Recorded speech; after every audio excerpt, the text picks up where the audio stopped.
What's happening, everybody? And today we're going to be talking about Paul Daley versus Nick Diaz, and that fight there took place 10 years ago. And till this day, if someone comes up to me and wants to see an amazing MMA fight, that's what I want to show them. I'm not going to show them the 5-rounders like Robbie Lawler and Royal McDonald's. I'm not going to show them that, because that's how you lose people's interest when you start saying, oh yeah, they went for like 25 minutes.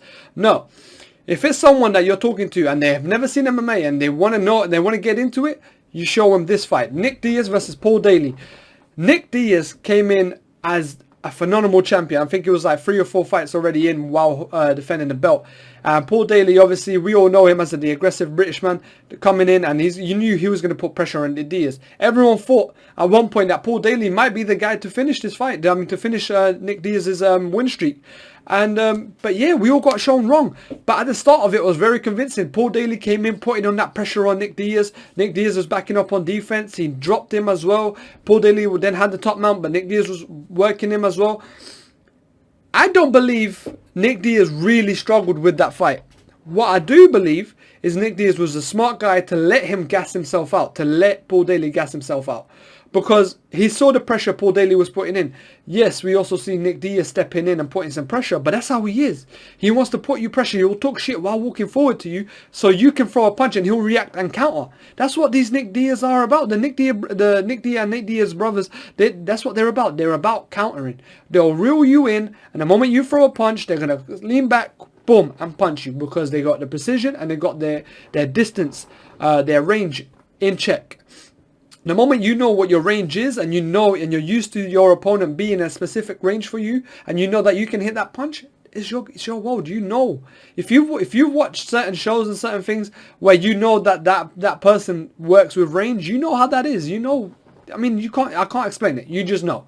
But anyway, guys, watch that fight. It's an amazing fight. It's only 1 round, so that's the fight I always recommend to people who haven't seen MMA, and if you want to get into it, this is the type of hype you want to show them, because it's got a bit of everything. It's got a bit of clinch, it's got a bit of grappling, and it's not enough. It's not a lot of grappling and a lot of clinch that will put people off it, and it has an amazing stand-up fight throughout the whole thing. So you see Nick Diaz then coming back once Paul Daley drops him, like I was talking. You see Nick Diaz on the floor on his back, hitting him back. Once they get back up, you then see Nick Diaz putting some pressure on him. Paul Daley's there struggling, throwing it back. And then towards the end, where he's gassed himself out, where Paul Daley's gassed himself out, and Nick Diaz knows this, because Nick Diaz won't throw one shot at 100% power. He'll throw 2 shots at 50% power each. So 2 shots of Nick Diaz is 1 punch. But you got to understand, you're not blocking 1 punch and be done. No, you got to block 2. And say, for example, you got 2 equal fighters, right? And Nick Diaz does his 50%, and that second person does 100%. And say they both got the same gas tank. They'll both go, let's say, 5 minutes. Nick Diaz will be able to go 10 minutes.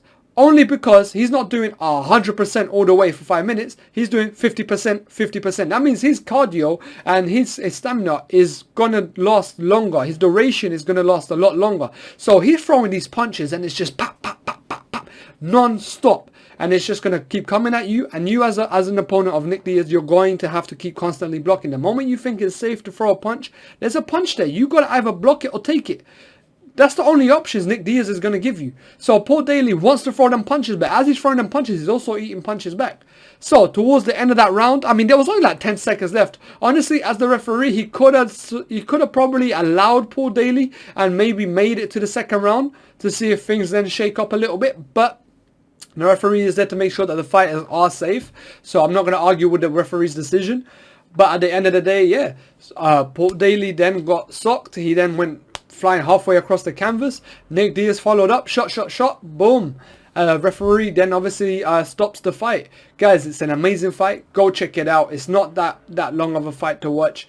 So yeah, grab a buddy, show him what MMA is about, bring him into the sport, make some more conversations. Let me know what you think down below in the comment section. Hit the subscribe, hit the notification, don't forget to hit the like button, and I'll see you in the next video. Peace.